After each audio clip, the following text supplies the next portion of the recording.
और मौसम ने भी साथ दिया है, छाया हो गई है। आदरणीय प्रधानमंत्री नरेंद्र मोदी जी के ये 9 वर्ष सेवा, सुशासन और गरीब कल्याण के पूरे हुए हैं। भारतीय जनता पार्टी के केंद्रीय नेतृत्व ने पूरे देश में 1 माह का अभियान चला रखा है। हम घर घर जाने का काम कर रहे हैं। आदरणीय प्रधानमंत्री जी की गरीब कल्याण योजनाएं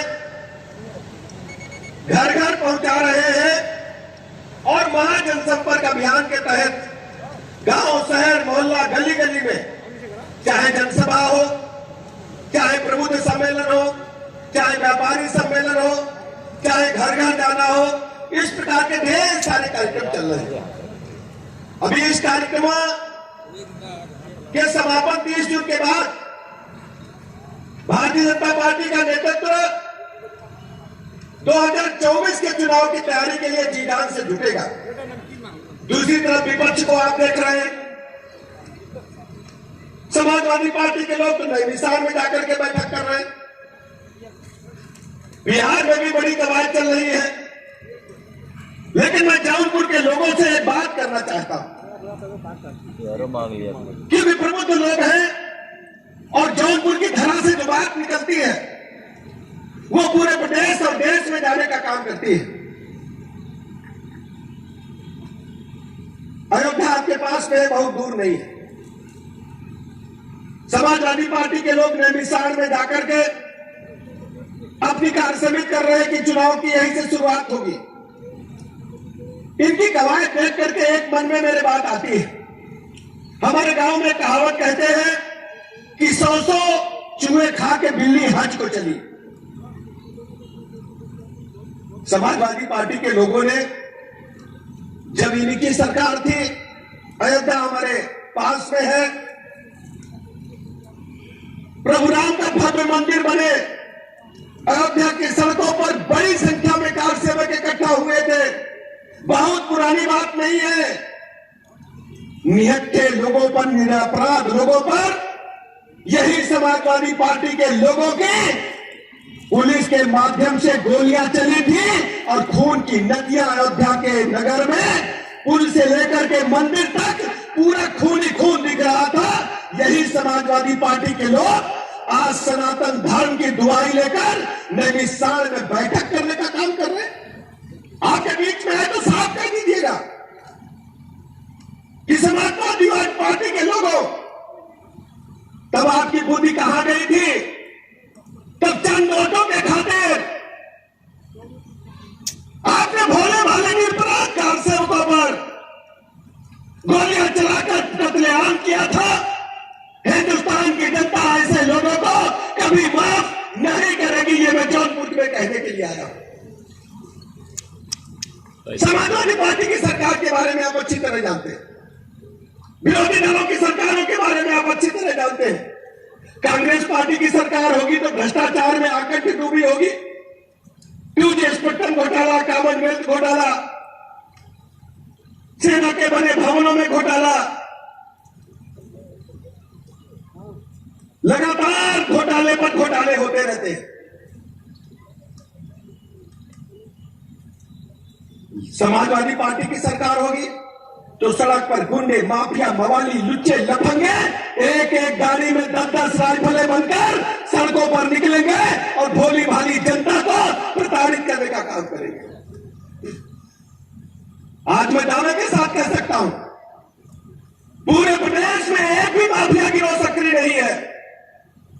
जिसने भी कानून तोड़ा है उसे कानून के तहत कड़ी से कड़ी सजा हमारे माननीय मुख्यमंत्री योगी आदित्यनाथ जी ने देने का काम किया। समाजवादी पार्टी की सरकार में क्या होता था? हमारी बहु बेटियां इज्जत से घर से बाहर नहीं निकल पाती थी। कॉलेज के बाहर खड़े होते थे लफंगे, बुरी नजर से देखते थे हमारी बहनों को। एंटी रोमियो स्टाइल का गठन करके ऐसे 25,000 लोगों को जेल के सीटों के पीछे भेजने का काम हमारी सरकार ने किया। समाजवादी पार्टी की सरकार में कोई चौराहे पर प्लाट मकान दुकान पड़ा हो, कोई चौरस खेत पड़ा हो, समाजवादी पार्टी के लोग नारा लगाते थे। समाजवादी पार्टी का नारा है खाली प्लाट हमारा है, कब्जा कर लेते थे। आप सबको पता है। अपनी आंखों से देखा है। समाजवादी पार्टी की सरकार थी, हजरतगंज के डिप्टी एसपी को लोहिया वाहिनी के गुंडों ने बोनट पर लाद करके लखनऊ में घुमाकर उस गाड़ी को एसएसपी आवास में घुसा दिए थे। कोई कार्रवाई नहीं हुई थी, हमने अपनी आंखों से देखा। लेकिन भारतीय जनता पार्टी की योगी जी की सरकार में कानून व्यवस्था चाक चौबंद है। बिजली जो हम लोग यूज करते हैं, बिजली अपरिहार्य आवश्यकता हो गई। पहले या तो दिन में आती थी या रात में आती थी। कई दिनों में एक हफ्ता दिन में आती, एक हफ्ता रात में आती थी। बिजली जाती थी इटावा मैनपुरी को। आज मैं दावे के साथ कह सकता हूं कि 75 के 75 दिनों में बराबर बिजली देने का काम हमारी सरकार कर रही है। पीने के पानी के लिए लोग परेशान रहते थे। कौन सोचता था शहर को छोड़ करके गांव में भी टोटी से पानी निकलेगा, नल से पानी निकलेगा। लेकिन ये उस टोटी की मैं चर्चा नहीं कर रहा हूं जो अखिलेश जी अपने घर ले गए। ये टोटी वो है जो माननीय प्रधानमंत्री नरेंद्र मोदी जी ने जल जीवन मिशन में घर घर गांव गांव नल से जल पहुंचाने का अभियान चला कर रखा है। जौनपुर में भी गांव गांव में टंकियां पानी की बन रही हैं और घर घर नल से जल जा रहा है। बड़ी संख्या में हमारे पंचायत प्रतिनिधि बैठे हैं, जिला पंचायत सदस्य हैं, ब्लॉक प्रमुख साथी हैं। आप सब लोग भी गांव से आते हैं। पूरे प्रदेश के किसी गांव में जाकर के आप देखिए, पहले प्रधान का कार्यालय, प्रधान का बस्ता या तो सेक्रेटरी के पास होता था, प्रधान जी के घर में होता था। हर ग्राम प्रधान को एक बढ़िया सा बढ़िया जिलाधिकारी कार्यालय से बेहतर पूरे प्रदेश में एक कार्यालय बना करके देने का काम हमारी सरकार ने, गांव की सरकार गांव में देने का काम किया। गांव जाकर के जौनपुर में देखो आप, और वहां इंटरनेट लगाया है। केंद्र प्रदेश की सारी योजनाओं का लाभ आप गांव में ले सकते हैं।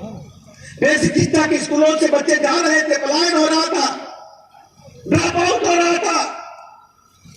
2017 के बाद से बच्चों को प्राइवेट स्कूलों की तरह उनको ड्रेस प्रदान की, जूता मोजा, पुस्तकें, मध्याह्न भोजन, कायाकल्प योजना लागू करके बेसिक शिक्षा के 90% से अधिक स्कूलों को 73 स्कूल बनाने का काम हमारी सरकार ने किया। आप जाकर के देखिए, आज हमारे पास 1,92,00,000 बेसिक शिक्षा के में बच्चे हैं। ये एक रिकॉर्ड है। मोदी जी ने क्या किया? देश के नौजवानों को, बच्चों को नई शिक्षा नीति के माध्यम से उस शिक्षा की तरफ आगे बढ़ाने का काम किया। अपने देश में लॉर्ड मैकाले के बाद शिक्षा नहीं बदली थी। आज हर बच्चा अपनी मातृभाषा में शिक्षा ले सकता है। ग्रेजुएशन से पहले हमारी शिक्षा जो होगी वो रोजगारोन्मुखी होगी। हम रोजगार से सीधे जोड़ करके नौजवानों के जीवन में बदलाव लाने का काम किया है।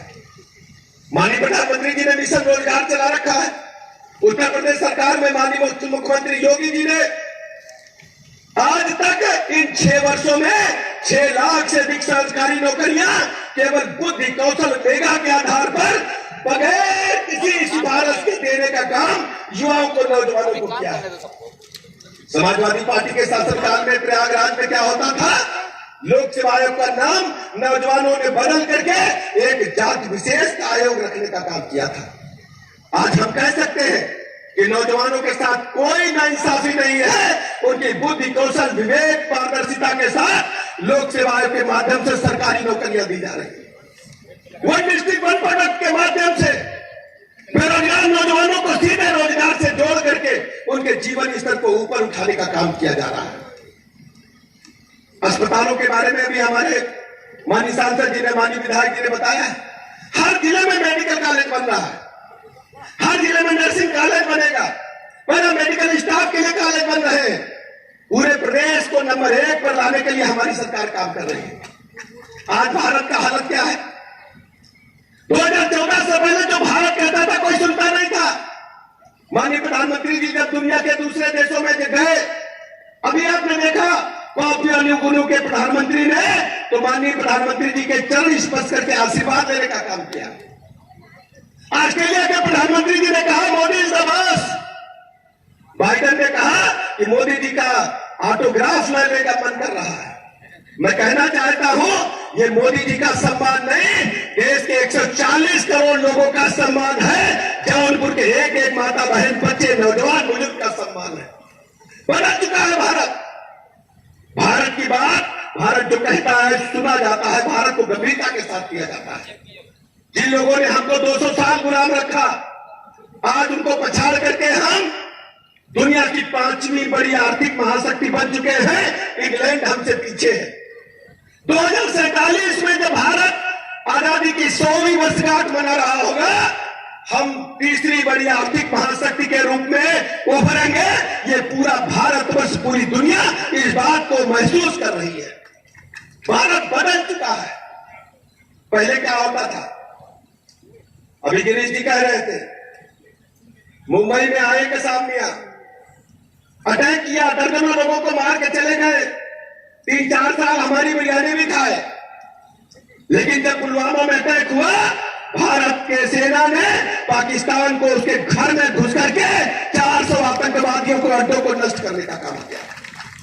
और केवल अड्डे ही न नष्ट किए, अभिनंदन के बारे में बताया आपको। 56 इंच सीने वाले प्रधानमंत्री जी की ताकत थी कि सकुशल अभिनंदन को वापस लाने का काम किया। तरह तरह की चर्चाएं। धारा 370 के बारे में कौन सोचता था? रामलला के मंदिर के बारे में कौन सोचता था? हमारे पत्रकार मित्र भी पूछते थे। बीजेपी हर बार अपने एजेंडे में रामलला का मंदिर 370 रखती, क्या होगा? लोग कहते थे कि रामलला हम आएंगे, मंदिर यही बनाएंगे, लेकिन बीजेपी तारीख नहीं बता रही है। आज तारीख भी बता दी। 2024 के जनवरी के मध्य भाग में प्रभु राम का भव्य मंदिर माननीय प्रधानमंत्री जी के हाथों देश के प्रदेश के लिए खोल दिया जाएगा। धारा 370 समाप्त हो चुकी है।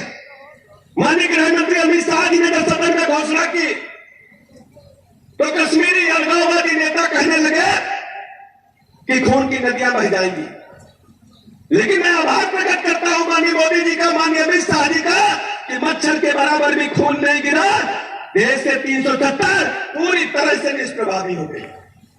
हमारे पूर्वज, हमारे अग्रज, जिनकी कल हम धूमधाम के साथ जयंती मनाएंगे।